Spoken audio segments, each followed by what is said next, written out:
Hi friends, welcome to tutorjobs.com. நாம் இப்போ பார்க்க போகிறது க்ளோயிங் எஃபெக்ட் வந்துட்டு ஃபோட்டோஷாப் CS3ல எப்படி பண்ணலாம் அப்படின்றத பார்க்க போகிறோம். ஸோ ஃபர்ஸ்ட் ஆஃப் ஆல் உங்கள் ஃபோட்டோஷாப் சாஃப்ட்வேர் ஓப்பன் பண்ணிக்கோங்க. ஓப்பன் பண்ணிவிட்டு இப்போ நமக்கு வந்துட்டு நம்ம ஃபோட்டோ எஃபெக்ட் தான் நம்ம க்ளோயிங் எஃபெக்டாக கொடுக்க போகிறோம். ஸோ நான் என்ன பண்ணுறேன் அப்படின்னா ஃபஸ்ட்டு ஃபோட்டோ வந்து ஓப்பன் பண்ணிக்கிறேன். ஃபோட்டோ ஓப்பன் பண்ணுறதுக்காக ஃபைல் மெனுவில் ஓப்பன் அப்படிங்கிறத கிளிக் பண்ணுறேன். கிளிக் பண்ணோடனே நமக்கு என்ன ஆகும் அப்படின்னா இங்கே ஒரு விண்டோ ஓப்பன் ஆகும். சரிங்களா, இதில் வந்துட்டு நம்ம எந்த இமேஜுக்கு வந்துட்டு நம்ம எஃபெக்ட் கொடுக்குறோமோ அந்த இமேஜை செலக்ட் பண்ணிவிட்டு ஓப்பன் அப்படின்றத கொடுத்தா ஓப்பன் ஆகிடும். இப்போ நான் என்ன பண்ணேன்னா இந்த இமேஜை செலக்ட் பண்ணிவிட்டு ஓப்பன் அப்படிங்கிறத கொடுக்குறேன்.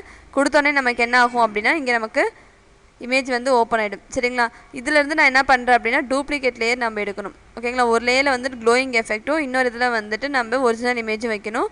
ஸோ நான் இந்த இமேஜை வந்துட்டு செலக்ட் பண்ணிக்கிறேன். இந்த இமேஜை வந்து நான் டூப்ளிகேட் எடுத்துக்கிறேன். லேயர்ஸில் போய்ட்டு டூப்ளிகேட் லேயர் அப்படிங்கிறத கொடுக்குறேன். கொடுத்துட்டு ஓகே அப்படின்னு கொடுத்தா நமக்கு வந்து இங்கே டூப்ளிகேட் லேயர் க்ரியேட் ஆகிடும். இதை நான் என்ன பண்ணுறேன் அப்படின்னா இங்கே பேக்ரவுண்ட் அப்படின்ற லேயர் வந்துட்டு நான் டபுள் கிளிக் பண்ணி லாக்கை ஃபஸ்ட்டு வந்துட்டு ரிமூவ் பண்ணிக்கிறேன். சரிங்களா, நான் இங்கே நேம் வந்துட்டு டியூட்டர் ஜோஸ் அப்படிங்கிற நேம் கொடுத்துக்கிறேன். லேயரோட நேம் கொடுத்துட்டு இங்கே ஓகேன்றதை கொடுக்குறேன். இங்கே லேயர் நேம் நமக்கு மாறிடும். சரிங்களா, இதில் வந்துட்டு நான் என்ன பண்ணுறேன்னா இப்போ இந்த டியூட்டர் ஜோஸ் அப்படிங்கிற லேயரை செலக்ட் பண்ணிவிட்டு கீழே இங்கே பார்த்தீங்கன்னா அட்ஜஸ்ட்மெண்ட்டுன்னு இருக்கும். அதில் பார்த்தீங்கன்னா ஹியூஜ் அண்ட் சேச்சுரேட் அப்படிங்கிறத கொடுத்துக்கோங்க. ஓகேங்களா, கொடுத்துட்டு இங்கே கலரைஸ் அப்படின்ற ஆப்ஷன் வந்து நம்ம டிக் பண்ணிக்கிறோம். டிக் பண்ணிவிட்டு ஹியூஜ் வந்துட்டு நமக்கு வந்து 0ல் இருக்கும். அதை நம்ம என்ன பண்ணுறோன்னா 40க்கு சேஞ்ச் பண்ணுறோம். 40ன்றதை கொடுத்துட்டு ஓகே அப்படின்றத கிளிக் பண்ணோம் அப்படின்னா நமக்கு இங்கே சேஞ்ச் ஆகிடும்.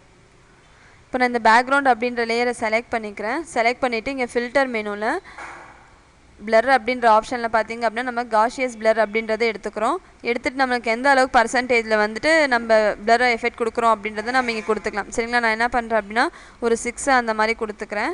கொடுத்தோம் அப்படின்னா நமக்கு பின்னாடி இருக்க இமேஜ் பார்த்திங்கன்னா கொஞ்சம் பிளர் ஆன மாதிரி இருக்கும். சரிங்களா, அந்த மாதிரி பிளர் ஆனதுக்கப்புறம் ஓகே அப்படின்றத கொடுத்துக்கோங்க. கொடுத்துட்டு நம்ம என்ன பண்ணோன்னா இங்கே மேலே பார்த்தீங்கன்னா பிளெண்டிங் ஆப்ஷன் இருக்கும். அதில் வந்து நம்ம என்ன பண்ணுறோம் அப்படின்னா இங்கே ஓவர்லே அப்படிங்கிறத கொடுத்துக்கிறோம். சரிங்களா, இதை கிளிக் பண்ணோம் அப்படின்னா நமக்கு ஓவர்லே ஃபில் ஆகிடும். அதுக்கப்புறம் பார்த்திங்க அப்படின்னா நமக்கு இங்கே ஒப்பாசிட்டின்னு இருக்கும். சரிங்களா, அதை வந்து நம்ம என்ன பண்ணோம் நமக்கு ஜாஸ்தியாக இருக்கும், 100ல் இருக்கும். அதை வந்துட்டு ஒரு 95 இல்லைனா 90 அந்த மாதிரி மாற்றிக்கோங்க. சரிங்களா, இப்போ மாற்றினோடனே நமக்கு என்ன ஆகும் அப்படின்னா ஒரிஜினல் இமேஜை விட இது கொஞ்சம் டிஃப்ரென்ஸ் இருக்கும். உங்களுக்கு இங்கே பார்த்தாலே உங்களுக்கு தெரியும். சரிங்களா, இப்போ நமக்கு வந்துட்டு ஃபைனலாக வந்துட்டு க்ளோயிங் எஃபெக்ட் க்ரியேட் ஆகிடுச்சு. உங்களுக்கு இந்த மாதிரி அட்வான்ஸ் வீடியோஸ் வேணும் அப்படின்னா www.tutorjobs.com விசிட் பண்ணி பாருங்கள். எங்கள் வீடியோஸை பார்த்துட்டு எங்கள் யூடியூப் சேனலை மறக்காமல் சப்ஸ்கிரைப் பண்ணிக்கோங்க. Thank you friends.